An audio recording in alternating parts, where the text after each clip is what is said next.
literally, when people say, "How are you?" and I have to answer, "Today in the world, I am," fill in the blank, because every day is very different and every day takes something different.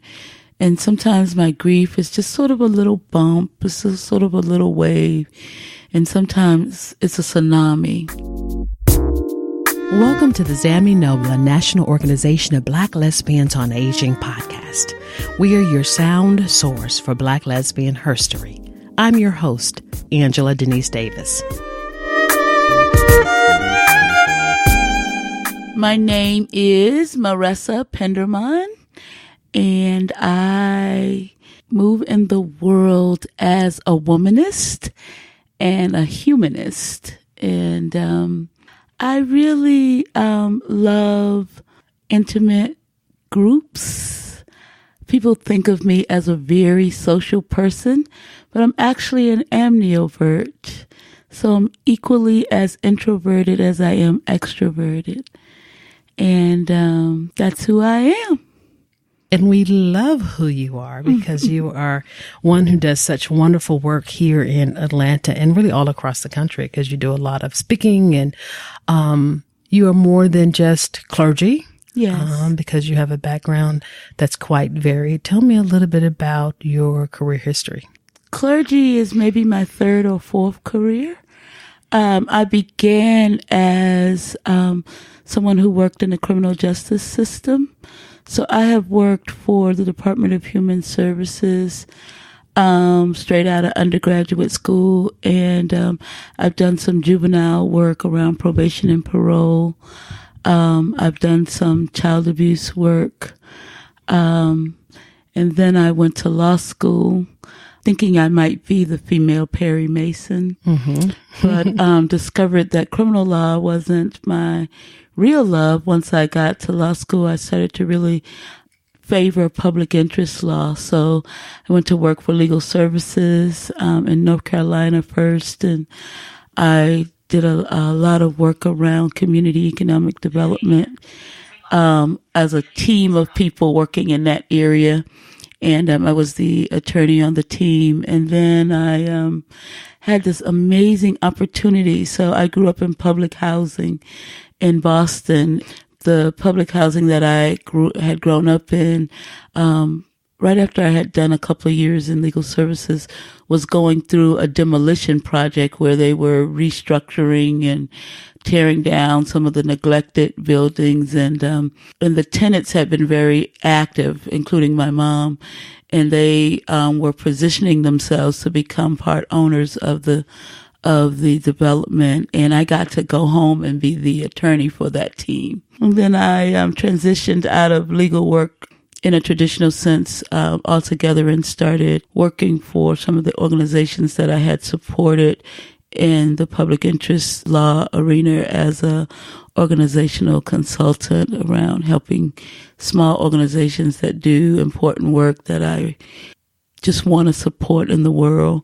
You know, I started helping them around capacity building and that kind of thing. All the while, I felt called to ministry ever since I was a teenager. And I just hadn't found the place where I could live into that call. And then once I did, I decided that ministry couldn't be the other thing that I did, that it was my work in the world. And you're the pastor of? I am the pastor of Unity Fellowship of Christ Church of Greater Atlanta is our official name. And our UFC Greater Atlanta is how we talk about ourselves.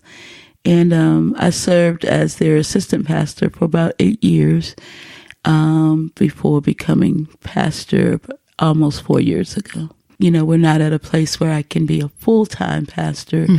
And so I also am a hospice chaplain, which is how I eat and keep a roof over my head. And it's ministry work that I also love. And it's a very different journey than parish ministry. I met you through Unity. That's the first place we encountered each other. And as a clergy person myself, there is something, I guess, very special about being able to identify colleagues who just, as they would say, shine. And one of the things I know about you is you shine. And I always talk about your expansive theology, your ability to really engage the congregation and even push them a little further into places of freedom and growth. And so that's one thing that really stands out about you in your ministry here. So it's always a pleasure being able to talk with you. And so today, I wanted to have you on the show because as we are entering the holiday season, I know this is rough for people on so many different levels.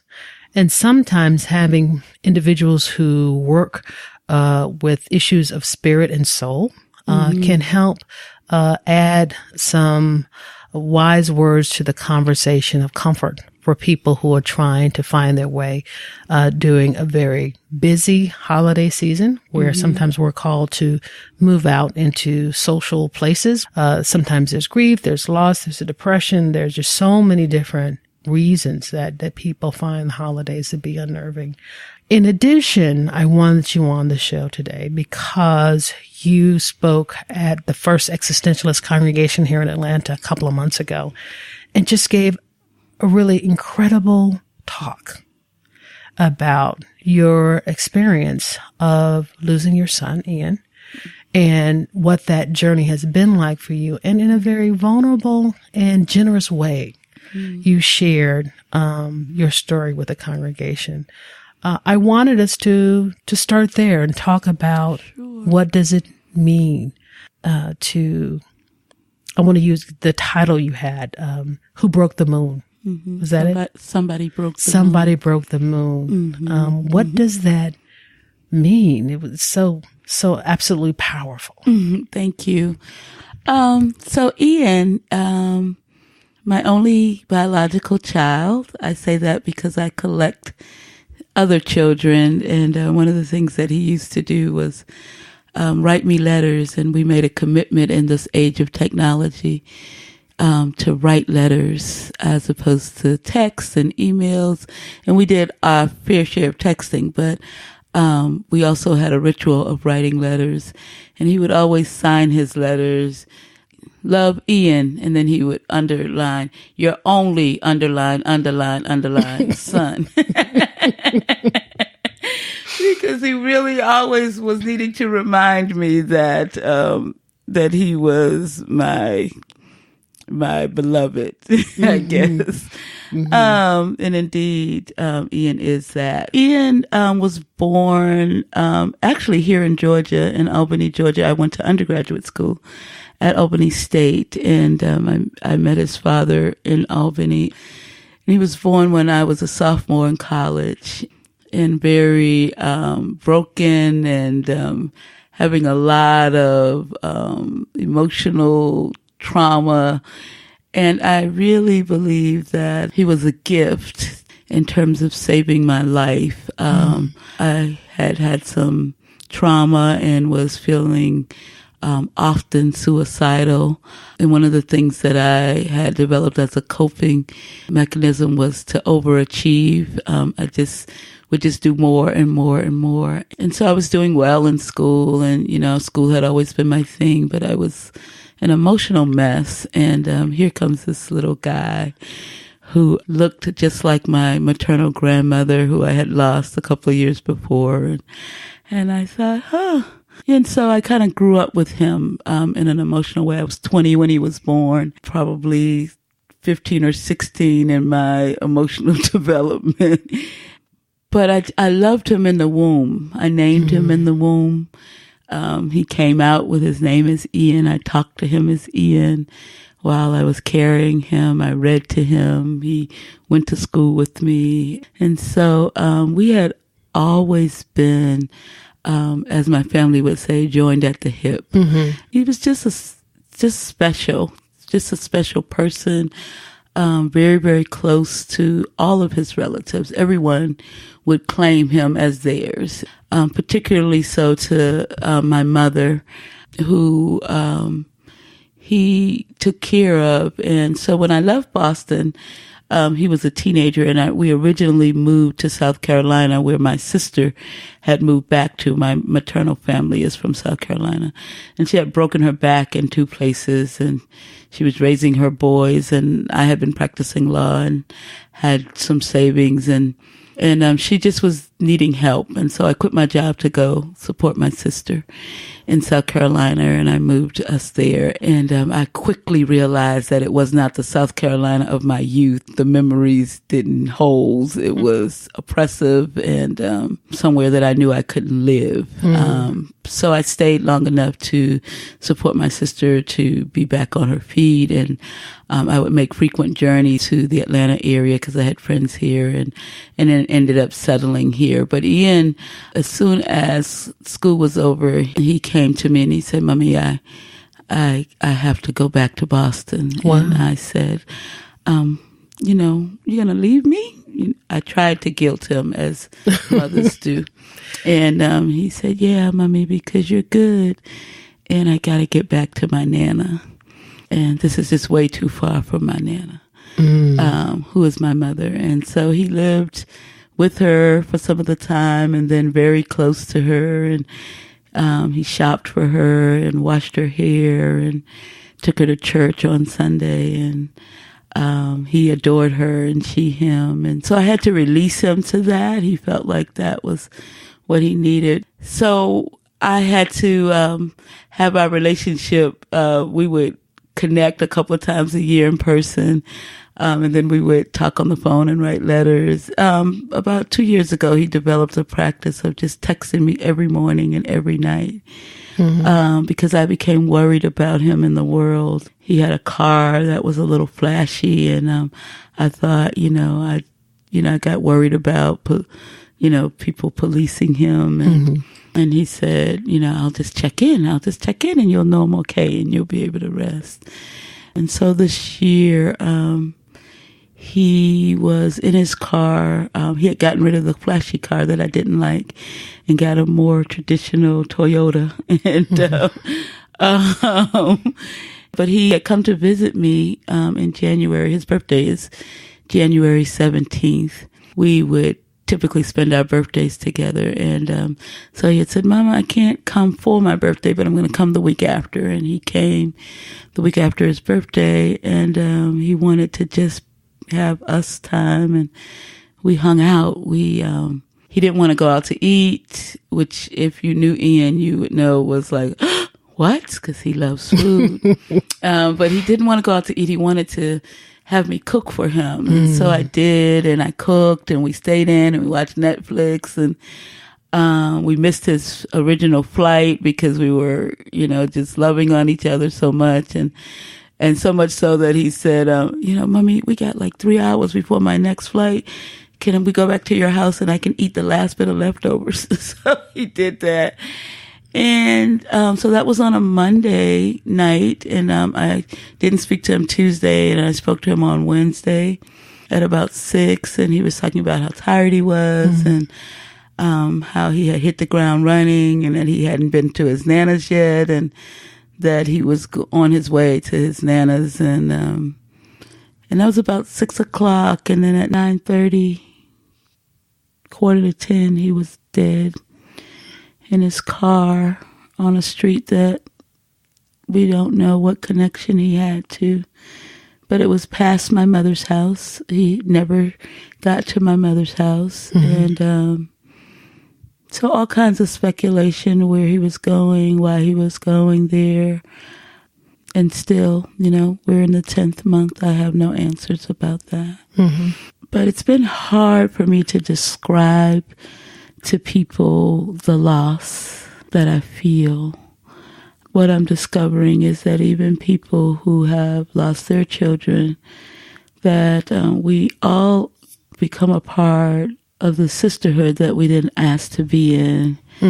But the journey is very different still. And so when I spoke at First E, it was my attempt at settling into the place where I have a new normal, that everything about my life has now shifted.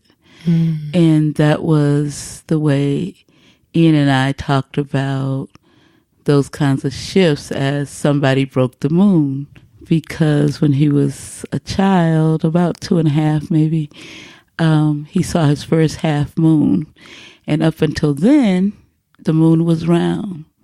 He had, he loved elements. And so he would talk about the moon as a ball, and then the sun was the ball with arms. And so he had pictures of them on the wall, and they were round, and he saw a half moon, and he melted down. His constant mantra was, somebody broke the moon. Oh. And he was devastated in a way that I couldn't understand. And his 2-year-old self was like, my reality has shifted. The moon really isn't round, at least not all the time. Mm-hmm. And so that was the closest visual that I had to what I was feeling. Somebody broke the moon, and I don't know why. And I'm not even so obsessed with the why as I am with this whole, that this place where nothing is the same for me. I don't wake up to his texts.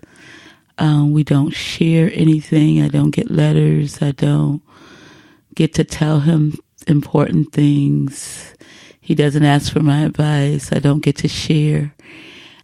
Just the way I move in the world, my memory has always been something that I could count on, and it has really diminished. Like, I can't remember important things, and I can't remember simple things. And then sometimes out of the blue I remember, and I'm like, oh, why did I hold that?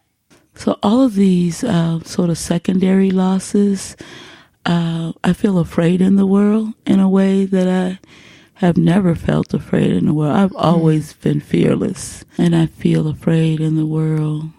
I'm overly concerned about my nieces and nephews, about my mom, just about anybody that I love. I'm just checking in. I'm worrying. I'm praying. And I, recognize that it is the fear that trauma brings.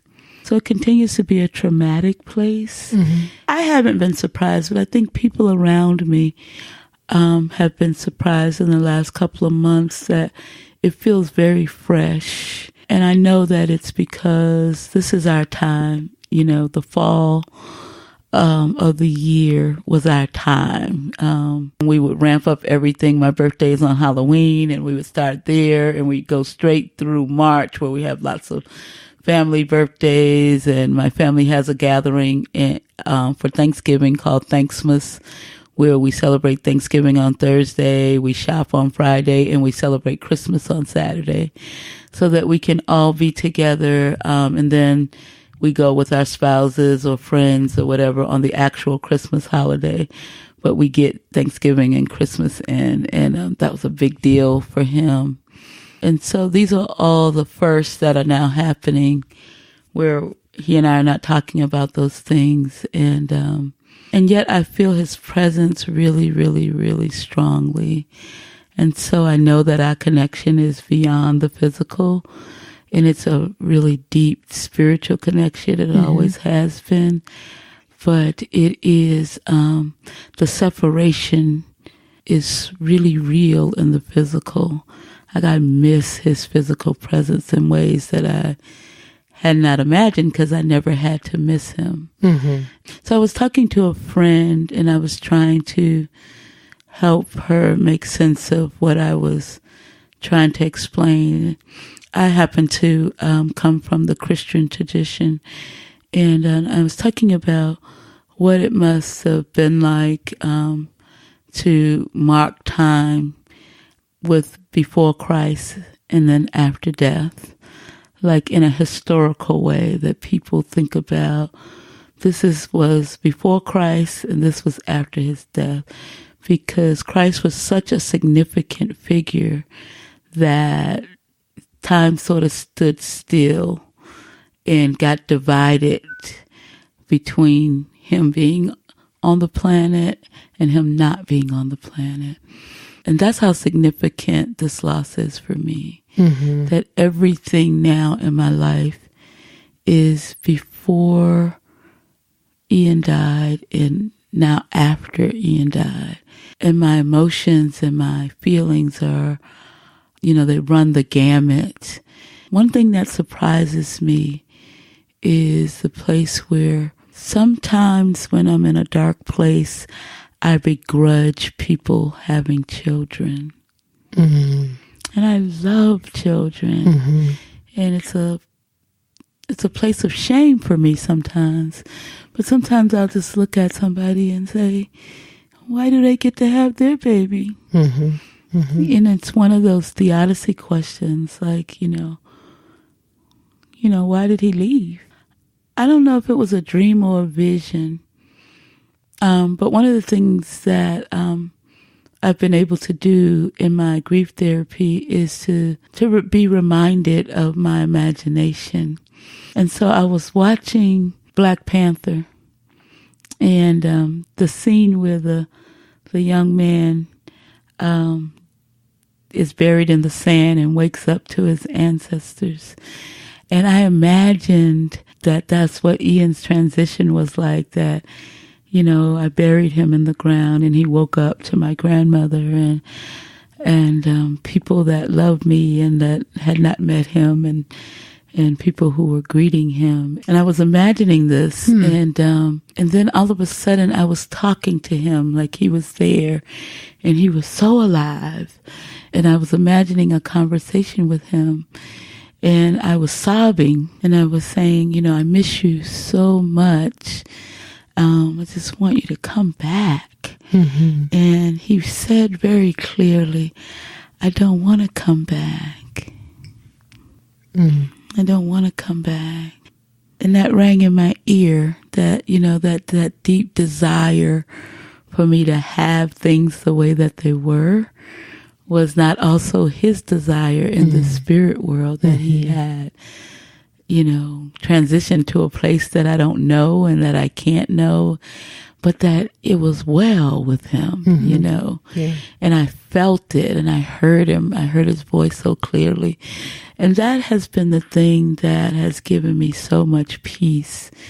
I still want him back, but I no longer, sort of put that on him, like that he wishes he was here with me. I wish he was here with me, but he has a new normal too, and a new reality, and something new happened for him. That's a beautiful way of, in my mind, thinking about what you said, of thinking about the gift of memory, imagination, and reorientation. Mm-hmm. Because one can never go back after the loss of a loved one. No.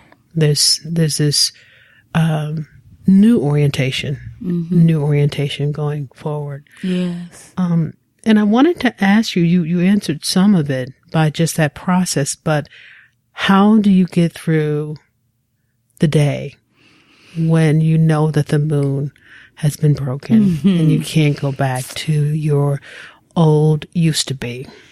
You know what, Angela? I can't essentialize that, sort of the day place anymore. Every day is its own.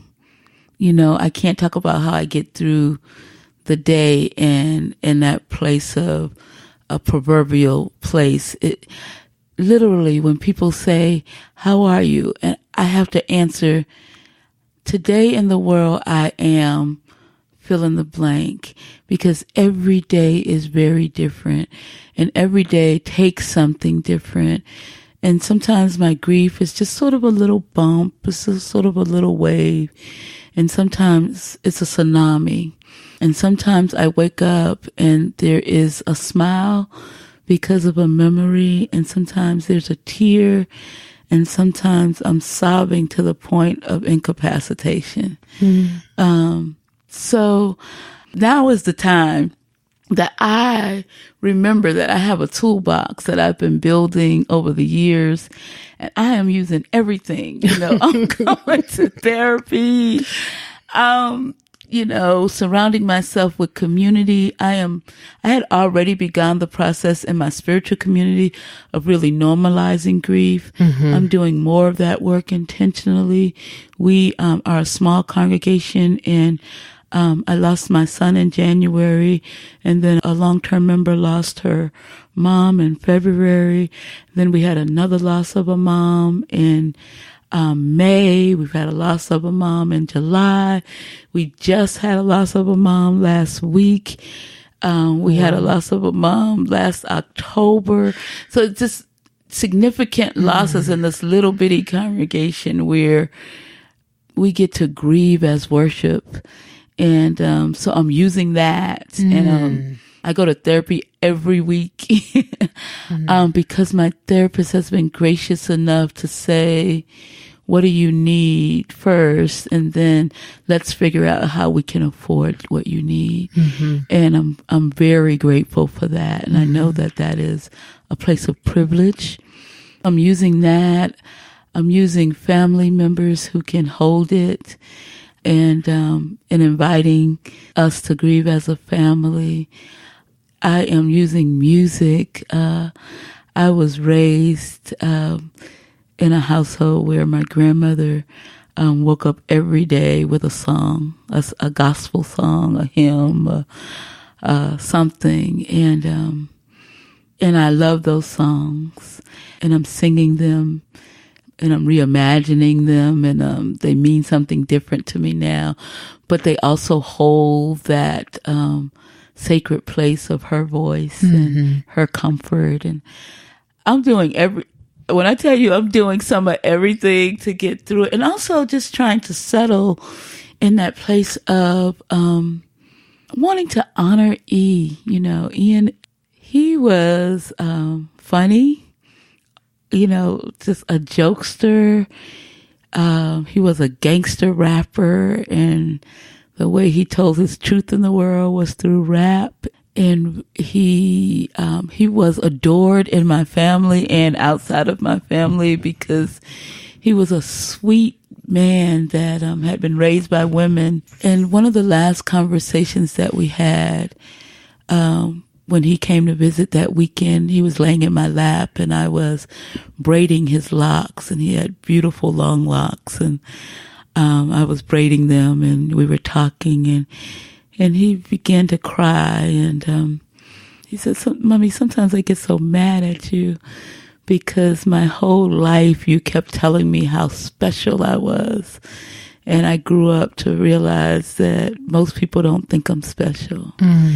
And he said, "So I feel like a turtle," was his metaphor. He said, "I feel like a turtle, like I have this hard outer shell and this really soft underbelly, and sometimes I just want to roll on my back so people can see my underbelly, and I want to be that, and I can't be that, and be okay in the world." And I cried about that, and he cried about that, and I said, "Well, you can be that with me." And he said, "I know." He said, "I've picked my places where I can be that." And he named a few places where he could be that. And he said, "But for most of the time, I have to turn over and have the hard shell, and because the world is not safe for my underbelly." Wow. And it was sad and beautiful, and I was so grateful for a relationship where he had just turned 33 on his birthday, where he could come at 33 and call me mommy and lay in my lap and cry and say, this is one of the only places I get to do that. I was really grateful that we had been able to maintain relationship enough to still have that. And so, in hindsight, I'm able to really think about maybe, his leaving the planet was something that God did for him and not something that God did to me. And on my good days, I can think about it that way. I hope that from this point forward, I would think about turtles in a different way. And when I think about turtles, think about Ian. Because his being that vulnerable, that honest is so rare, especially because he was a young Black man. And I once asked my nephew who died 2 years ago, and his loss is something that I think I'm still dealing with in terms of grief. Yes. But I said, why is it that when you look at magazines, Black men, they always have to be hard. They're never smiling. And he said, Anisi, you have to be hard. You can't be soft. And so to hear Ian say that and talk about the underbelly of a turtle and it's just so poignant and something that I think we would do well to remember. And he seems to have had a lot of wise moments like that. Yeah, he did. And so I miss him in that way because he would temper me a lot. He would remind me of lessons that I had given him. He would, just when I thought he had forgotten, I'm like, boy, have you lost your mind about whatever. Then he would say something or do something that reminded me that he had been well loved and that he had been listening. And so I miss that. I miss that. I mean, even in the family, he was that one, he never gossiped. So that was important to him. So if you called him to try to get anything from him, that, do you know what's going on with so-and-so? And he would say, yes, ma'am. And I would say, what's happening? He was like, well, I think that's theirs to share. And my sister would be like, it's your fault. You taught him this. And one of the things that I did teach him was that you get to say anything you want to me as long as you find a respectful way to say it. And he, and he always did. He always did. And sometimes I would call him on places where I thought he was being disrespectful. And there was never an argument. It would always be, sorry, Ma, that wasn't meant for you. Or, it was always gentle. It was always like, even when he told me to mind my business, it was always gentle. Even when he reminded me that he was now my adult son, it was always gentle.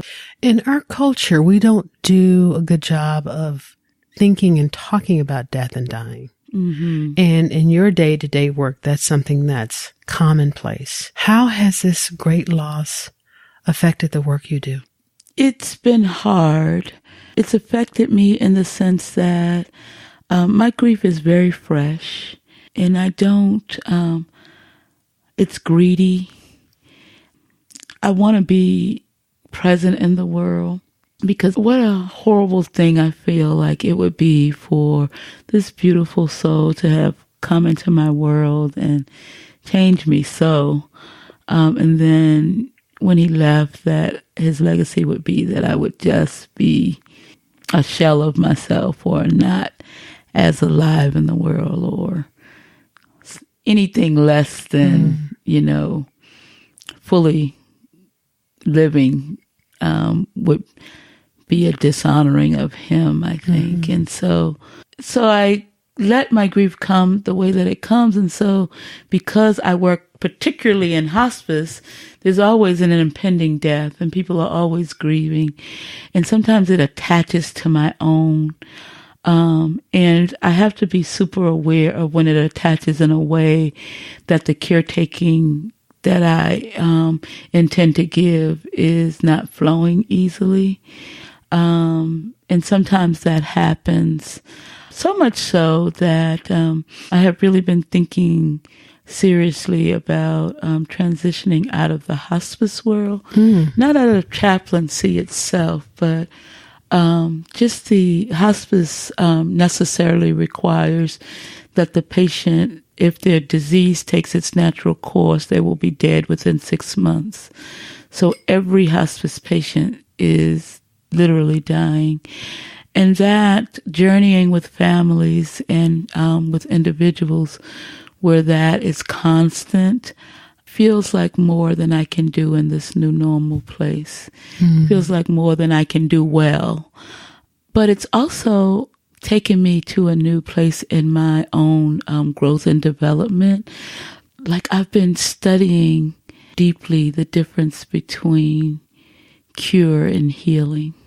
And looking at the medical model of curing, diseases and illnesses, and thinking how limited that model is. But when we talk about healing, we talk about bringing someone to wholeness, and even people whose body is failing them can be whole, spiritually and emotionally. So I've been really thinking about wellness and healing versus cure in a very different way. That's helped my ministry overall, but also helped me individually journey with people who are hurting, because, someone may not be cured of cancer. The cancer may not go away, but the brokenness that was there, that was underneath the physical illness, and the brokenness that occurs because of it, can be made well, can be healed, and they can transition to whatever that place and time is, more whole, more healed than they had ever been before the diagnosis. And so that's been my journey with people. That's been really positive, exploring what would it mean for you to be healed even if you weren't cured. That's something just to pause and think about, because so many of us do want cure, and thinking that is the same as healing. But from what you said, they're two very different things. Yeah. And that discovery for me has been deeply personal, but also very, it has begun to really inform my work in the world and how I journey with people. So I'm looking forward to maybe not hospice, but journeying with people around their healing in a different way. You spoke earlier about having a toolbox. And one of the things I wonder when it comes to death and dying, why so many of us get tripped up, is because we don't have resources at hand. That's right. To deal with the trauma of loss. That's so true. And we don't talk about it, particularly in African American communities. There is there's a denial that goes on that we try to conflate or pretend that it's faith, and it's just plain old denial. That, even in my own family, as Thanksmas approaches, and Ian being such an integral part of that, there's lots of sort of tiptoeing, because, what will we do, and I host the gathering, and, his presence will be so missed. And so I've been daring to bring it up, Ian won't be here, but let's figure out how we can bring Ian to Thanksmas. What can we do that would honor him? It will make us cry probably, but it will also bring us great joy. What's your favorite memory? And so 2 of my nieces are decorating a chair for him to have at the table. And then some of my other nieces and nephews are putting together a scrapbook with their favorite pictures of him, but also lyrics of his songs. Wow. And just different pieces of him that they want to bring to Thanksmas. And we decided that we will just have a really specific time. There's a time that we already take to talk about our thankfulness for family and fellowship and love, and that we decided that we would have just a real time to invite him to Thanksmas and to talk about him in particular. And I'm looking forward to it because I realize I only know Ian as my baby boy. I don't really know him that well as his cousin's cousin, and all of those things that, I've seen him interact, but they all have these deeply personal places.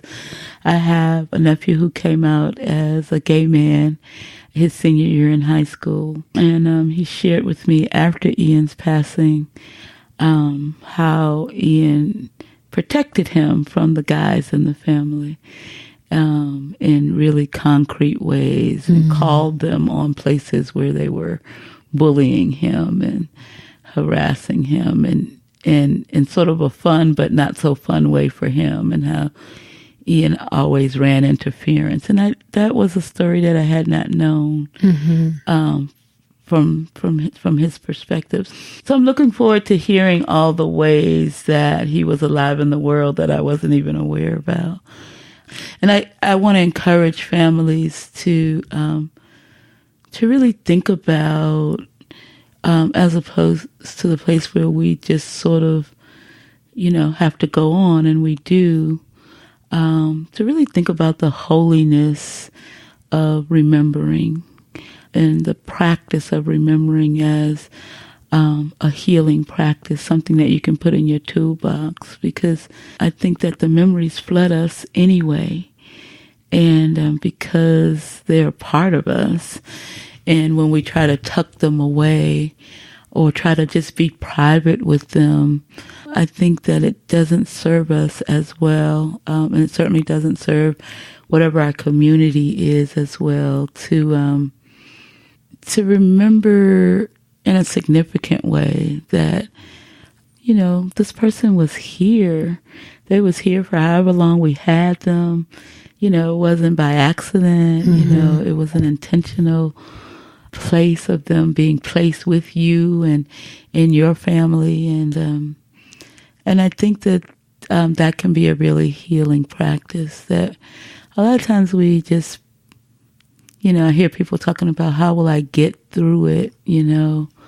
We just try to get through it. And we can't. We're in a new dispensation. We have to figure that out. So I don't know if we'll do that every year, but for this first year, we want to be intentional. I was going to ask you what the holidays, you imagine the holidays would look like now. So it's wonderful for you to speak about that. I think it's also great for you to talk about, as you talked earlier, about just the honesty of saying one day may be really crappy, and the next day may be really wonderful, or the ways in which you move through life in this new space, and being very honest about it. Yeah. Because I know sometimes when you lose someone, it's easy to say when someone comes up, "How are you doing?" "I'm fine." I'm fine, right. And we're really not fine. We're really not fine. And I was helped in that. My mom is deeply missionary Baptist, and so we part in theology in a lot of ways. But there's so many things that she says to me that I take and make my own. Like one day we were crying together. Grief is huge, and she saw Ian every single day, and she not only saw him, but he did caretaking for her, and so she misses him in ways that I don't even understand. So we were talking about something, and her grief just overcame her. She started saying the Lord's Prayer as she was crying, and she said it, "Our Father who art in heaven," and then she got to give us this day our daily bread, and she was saying it so slowly and so deliberately that I heard it differently, and I heard, "God, sustain me today. Give me what I need today.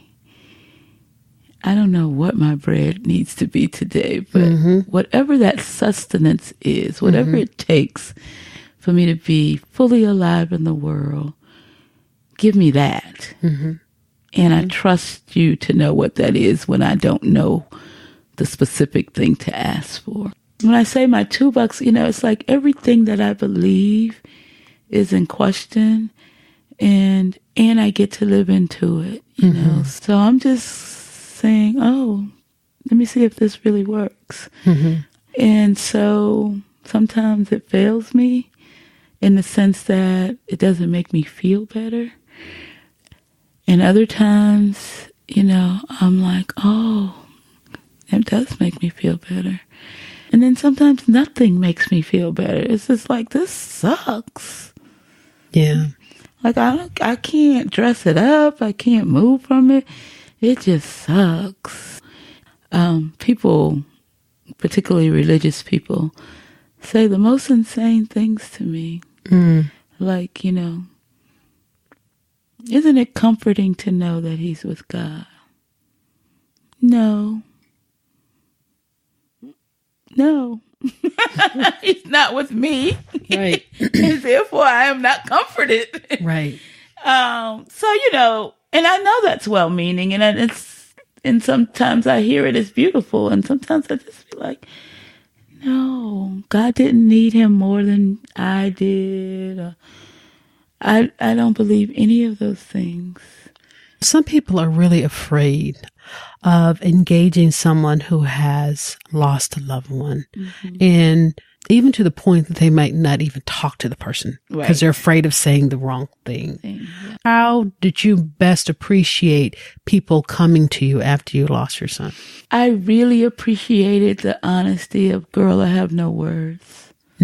However that came out, Or if people had words, that they were very intentional about them. And they just let them be. I had a colleague who said, I'm not comfortable with your tears, but I understand them as prayer. And that was just so real because I feel people's discomfort. I appreciated people naming that. Like, I don't know what to say. I don't know how you're moving in the world. I like it when people invite me to just be, just however you are is fine. Like sometimes, I'll get an invitation for something. And sometimes I'm just able to say, I can't, thank you, but I can't today. Or like I'll come to church and I'll preach and somebody will say, oh, Rev is back, meaning they enjoyed the message. And I'm thinking, back from what? No, I'm on this journey. And the journey continues, and Ian is still not here. And I still feel that very deeply. And it's hard to bring that particularly to church with me because I am the pastor, and and people have an expectation that something is going to flow from me. But I'm the kind of leader that has always been teaching about the mutuality of our journeys, and so I get to live into all those places where I say, I happen to be the pastor, but we're all on this journey doing something to grow ourselves to be who we are called to be in the world. And that includes you and me together. And so I get to weep and show up sad and say, I need you all to incubate me in this place and have people be kind of surprised. One time I preached a sermon since Ian died, and the title was, Is God Good All the Time? ? And I concluded, no. And I left my congregation in stunned silence. I can imagine they were quite silent. Yes. And I had reasons for saying that, I believed, but it was also the pushing of myself and of my congregants to think about what things we say as cliche and what things are theologically sound that we have a praxis around. So I feel free to explore those places. It's funny that I feel this sense of freedom and this sense of fear that sort of walk beside each other sometimes. But I absolutely feel like I've done the hardest thing I'm ever going to do. Like, I'm not going to do anything harder than it was for me to watch them lower my child in a box in the ground. I don't think I'm going to do anything harder than that. And so, like, that frees me. Like, how, I'm thinking, how hard can it be? I've already done the hardest thing I'm ever going to do. And I really feel like that, And I always expected to lose my parents before, anything, siblings, or certainly my child. I still have both my parents. And I always thought that would be hard to not have my parents. And now I'm just like, I will have many heartbreaks, but I've done the hardest thing, Well, you have done the most gracious thing by talking about Ian with us today. Oh, thank you. And it is such a gift. We have not used words like Christian and God in the podcast as much as we've used it today.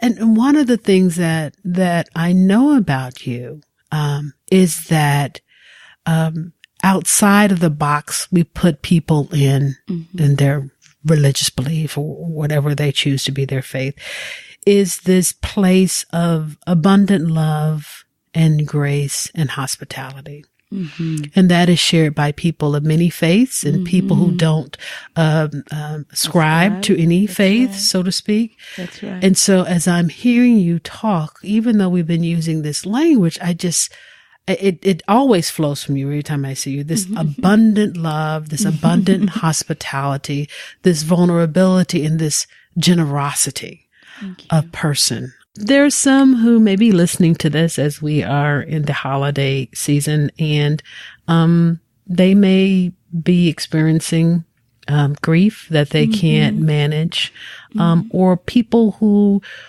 are close to people and they don't know how to help them with the grief they're experiencing. What are some final words you want to say to our listeners today about grief, the experience of loss, and how we can journey with people who are in the place of grief? I think that the most important thing is to allow the grief to lead. In the sense that the person who is grieving, your grief is speaking to you because the only cure for it is for you to grieve. So your grief is bubbling up because you need to grieve, period. And so to figure out what is the best way for me to be with my grief, as opposed to shut it down, to push it away, to be afraid of it, that it might overtake me and I may never stop it. I used to think I'm going to start screaming and I won't ever stop screaming. And so what is the best way for me to just be with my grief? Is that in family? Do I need to say, I need to be by myself, and that's okay? Or there could be some combination of that. But to pay attention to what the grief is speaking to you, because grief is also love. I mean, we feel grief because we love so deeply. And we feel it the way that we feel it. We don't grieve about things that we don't love. And so to allow the grief to be its own thing and to tend to it, however it feels like it's going to support you. And then for people who are supporting people, to ask, don't be afraid to say, what do you need? And they may say, I don't know. And then you could help them think about ways that they are happy in their celebrations, ways that they like to show up, and see if that, trying on any of those things work for them. And, it may be a sort of hodgepodge of trying on of things, and it may be today I felt like, we had a wonderful holiday celebration, and tomorrow I can't get out of bed, and just let it be. Just let it be what it is, and know that it's not going to overtake you, that it is a normal, natural response to a deep loss. When you lose your mama, you lose your baby, you lose your lover, you lose somebody that journeyed with you in the world in a way that you couldn't imagine them not, and you're expected to make sense of that and be okay, or no, you can't. You just gotta let it shape you the way that it's going to shape you. and then make some decisions about who you want to be in that shape. Wow. Maressa Pendermon, thank you on this day for, as what I am calling, inviting us into your healing room and allowing us to be in conversation with you. We appreciate your Black lesbian history. Thank you for sharing with us today. Thank you for having me.